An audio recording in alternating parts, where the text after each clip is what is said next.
ऐसे कई महात्मा होते हैं, स्थान की साधना करते हैं, क्षेत्र से बाहर नहीं जाएंगे। कई ऐसे होते यही खाएंगे, एक ही समय ऐसा करेंगे। अनेक प्रकार की साधनाओं को समझ करके जो अपनी साधना को संकल्प से जोड़ देता है, उसका सामर्थ्य बढ़ जाता है। कई लोग बिना सूर्य को जल किए पानी नहीं पीते, कई बार 3 दिन नहीं निकलता सूर्य फिर भी नहीं पीते। और कईयों की साधना ऐसी बड़ी होती है कि जब वो लोटा लेके जाते हैं 1 मिनट 1 सेकंड के लिए झलक दिखा करके उनका जल सूर्य नारायण ले लेते हैं, चाहे तुम्हारे लिए नहीं उसको दिखे। ये साधना का बल होता है।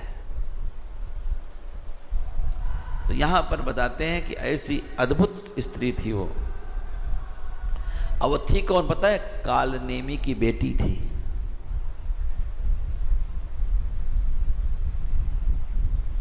जलंधर की पत्नी कालनेमी की बेटी है, जिसको हनुमान जी ने आगे चल के मारा है, जिन्होंने हनुमान जी का रास्ता रोकने का प्रयास किया था।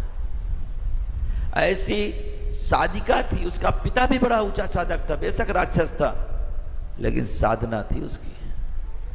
उसने रावण को भी समझाया था कि पता है हनुमान कौन है?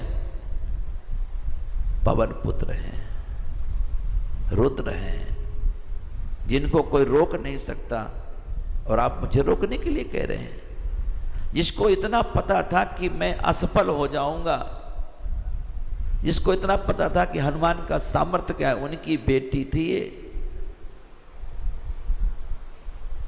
कथा है बताती है महाराज, जब इसको शंकर भगवान भी नहीं जीत पाए, तब सबने भगवान विष्णु से कहा शंकर जी छल नहीं कर सकते, इसलिए शंकर जी से कभी छल मत करना।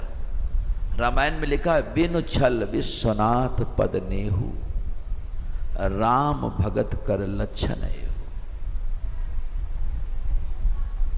शंकर जी भोले हैं, जो सीधा व्यक्ति उसे कभी धोखा मत देना, नहीं तो भगवान नहीं छोड़ेंगे आप। भगवान शंकर ने कहा देखो हम लड़ाई तो कर सकते, मार काट कर सकते, लेकिन छल नहीं कर सकते। भगवान विष्णु कहा चलो एक डिपार्टमेंट तो हम ही हमारे पास ही है। उनने विष्णु भगवान ने कहा यह डिपार्टमेंट, छल भी इसलिए किया है कि अगर उसके साथ छल नहीं होगा तो कितनों को परेशान करेगा। एक गलती से अगर समाज को सही दिशा मिलती है तो वो एक गलती भी समाज को अच्छी दिशा दे रही है। भगवान विष्णु ने छल करने वाली गलती अपने जीवन में ली, और भगवान विष्णु ने क्या किया? जलंधर का रूप धारण किया। भगवान